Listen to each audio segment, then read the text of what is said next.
Next, we have Javier with rolling dough, finding my home and myself in my family's bakery.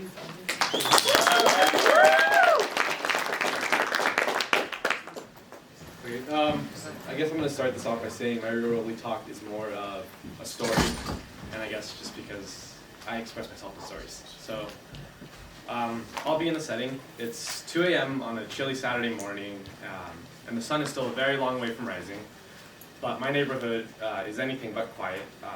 It's full of blue-collar workers getting ready for another day at work, and at 8 years old, I was one of those blue-collar workers. I still remember waking up beside my dad and putting on my socks, making sure to put on 2 pairs of socks because at 8 years old, there wasn't many working shoes that could fit me.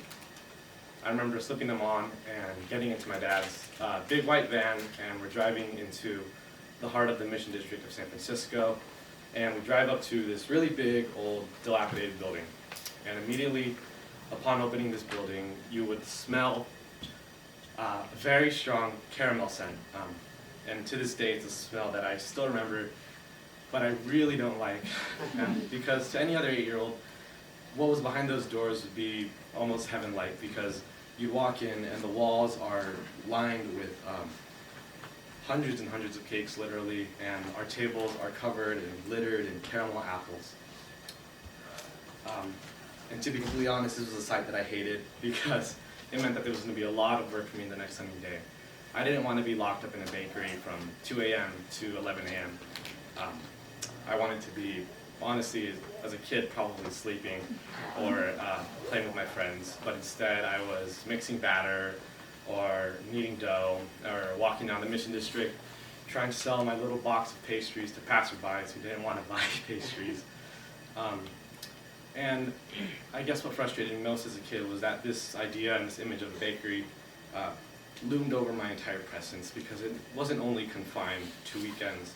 I remember being a second grader, whatever was important to me then. To me, that was school. Being in school and being taken out early almost every single day for doctor's appointments was what the main office was told. So, according to the school, I was a very sick child who was taken out very frequently for doctor's appointments, when in reality, my dad would be picking me up and taking me to the bakery to go to work. And it's just something I didn't like, having to tell my classmates that I have to go to doctor's appointments. I'll see you guys tomorrow. Or I'll tell Miss Moore that I'll see her the next day in class. And this transition, this is still a part of my life, but in middle school, I began to get a better understanding of why my life was like this. I understood in middle school that my dad didn't want to be in that bakery either. Just as much as I did, he didn't want to be in there. But what it was that bakery was responsible for putting the clothes on my back and putting the food on my plate. And even if it wasn't the best clothes, or even if it wasn't the most food, I really respected the hell out of my dad for the amount of work he was doing just to support my family. And continuing on that, sometimes it wasn't enough. Sometimes there wasn't enough money for a Wednesday dinner, or if we're going to be able to pay the mortgage next month.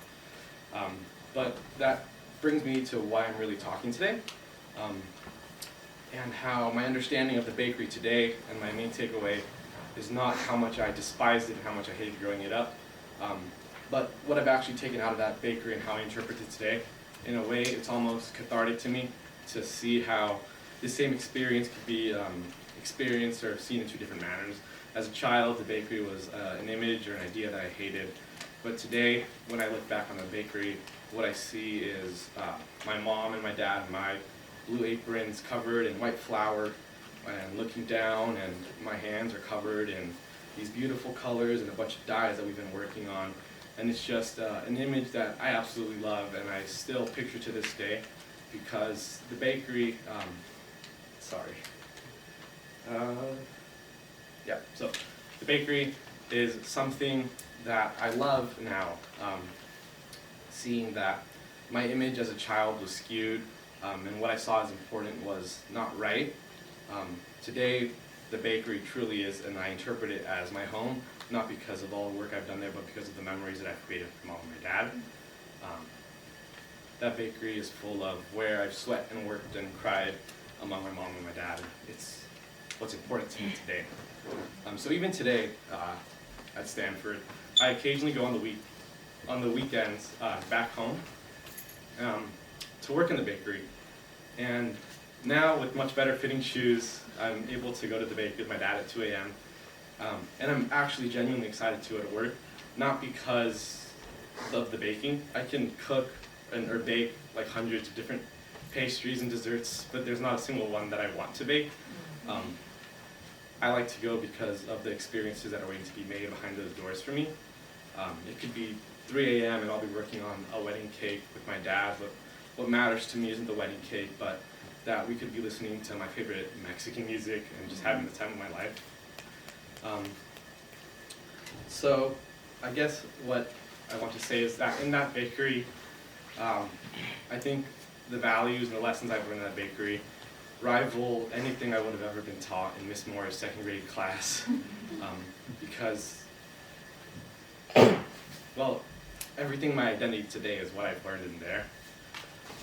And where I'm going with this is I urge you guys to today, as individuals, if there's an image or a task or something that you hate, to really reevaluate it and see if it's something that you genuinely hate or if it's something that you've just misinterpreted or maybe you're not mature enough to yet understand, because that has definitely been one of the most important things in my life, to reevaluate things I dislike and looking back with a new maturity and seeing that I didn't actually hate it, I was just immature and didn't truly understand the importance.